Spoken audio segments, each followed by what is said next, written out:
Dans le territoire de Sekebanza, 36 agents ECA des différents services de ce territoire ont reçu une formation en bureautique afin de bien maîtriser les outils informatiques mis à leur disposition dans le cadre du programme de développement local de 145 territoires organisé par l'administrateur du territoire de Sekebanza. Cette session s'est clôturée par la remise des attestations de compétences aux participants. Le point avec Christine Bingaya.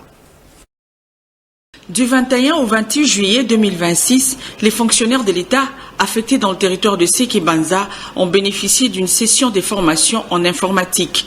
Cette formation intervient après la construction d'un nouveau bâtiment administratif et sa dotation en équipements modernes, notamment des ordinateurs, des imprimantes et autres matériels informatiques. Faute de formation adéquate, ces équipements ne pouvaient jusque-là être utilisés de manière optimale.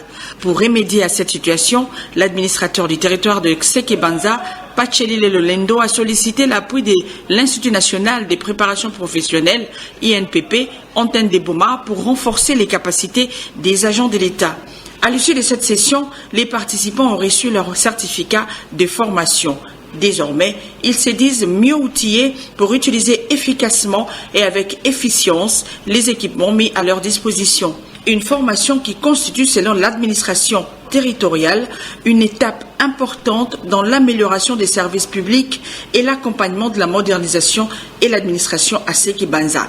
Dans la vision de son Excellence, Monsieur le Président de la République, qui au travers de son méga projet de PDF 145 territoires, a doté dans toutes les administrations des territoires, dans ces 45 territoires, des bâtiments pimpanefs équipés en outils informatiques. Mais après analyse, comme je l'ai dit tantôt, au travers des leaderships éclairés, je m'étais rendu compte que ces outils informatiques ne servaient à absolument rien au niveau de mon territoire. Et donc, en essayant de voir quelle est l'institution au travers laquelle il faudrait toquer pour que celle-ci vienne accompagner l'administration du territoire, et dans mon oreille ou dans mon instinct, c'était l'INPP au travers de ses grandes œuvres, ses grandes réalisations au travers de la République. Il était nécessaire que je puisse faire un pas.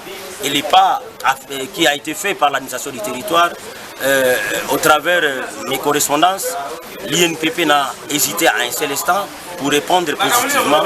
C'est ce qui a donné ce que nous venons de vivre aujourd'hui, parce que c'est encore le début du commencement. Les grandes choses restent à venir.